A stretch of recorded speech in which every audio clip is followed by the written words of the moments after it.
TV's new show about Christian Dior and Coco Chanel, The New Look, is premiering on Valentine's Day, so I'm going to give you the history behind Dior's iconic Miss Dior perfume.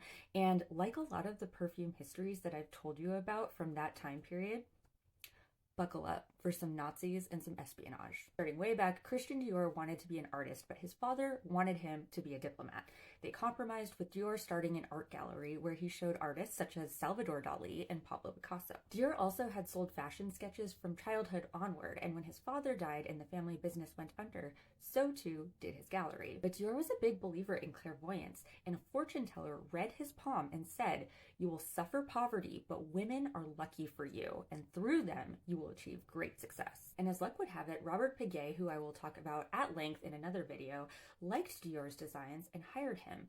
But then World War II began and Christian Dior got called up for military service. During this time, his sister Catherine Dior joined the French Resistance and used Christian's Paris apartment to conduct their meetings. Christian returned from service and began working as a designer for Lucien Lelong along with Pierre Balmain. France was occupied by Germany at this point and suffering economically, so the only people who could afford these designer dresses were the wives of Nazis.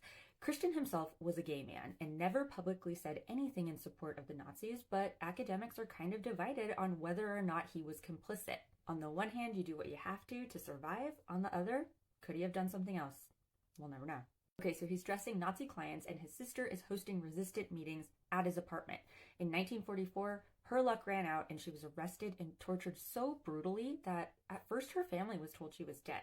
But she wasn't. She had actually been put on one of the last trains out to the concentration camps. She was moved around to various camps and her family heard that she might still be alive but had had no word. Christian used his German connections to try and find her and secure her release. She was eventually freed in 1945 from a satellite camp of Buchenwald, and reports were that she was so thin from the ordeal that not only did Christian not recognize her, she couldn't eat the celebration meal he cooked for her when she came back. Christian leaves Lucien Lelong and starts his own house, and in 1947 shows his first collection, and it was an immediate hit, with the editor of Harper's Bazaar dubbing it The New Look. And I have a video linked if you'd like to learn the history on why it was called The New Look. Now that Catherine is safe back at home, she begins her new life as a flower farmer. She started by basically being a flower trader in the Paris markets, and then later either purchased or inherited a rose farm. I'm unclear on how she acquired it, but she did that for the rest of her life, and she lived until 2008. And at first, the flowers she cultivated were used by her brother's perfume line, which is where Miss Dior finally comes into play. So Coco Chanel kind of started the whole spray and exclusive perfume in the salon thing with Chanel No. 5. I have a whole playlist on that if you are so inclined. But Miss Dior was the first perfume conceived of by Christian Dior, and he used it to scent the atelier and the dresses that he was showing. One of the perfumers that created Miss Dior was Jean Carles, who also created Schiaparelli Shocking, which there's another playlist for you. All of these histories, they're all just merging together. The legend goes that the name Miss Dior came about because as Christian was dressing his muse, Mitza Bricard, Catherine walked into the room and Mitza said, "Ah, here's Miss Dior." And Christian goes, "Miss Dior, now there's a name for my perfume."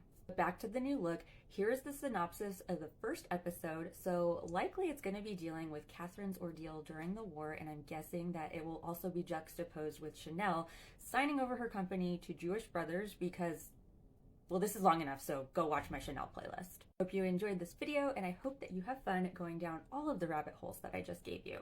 And let me know if you end up watching The New Look.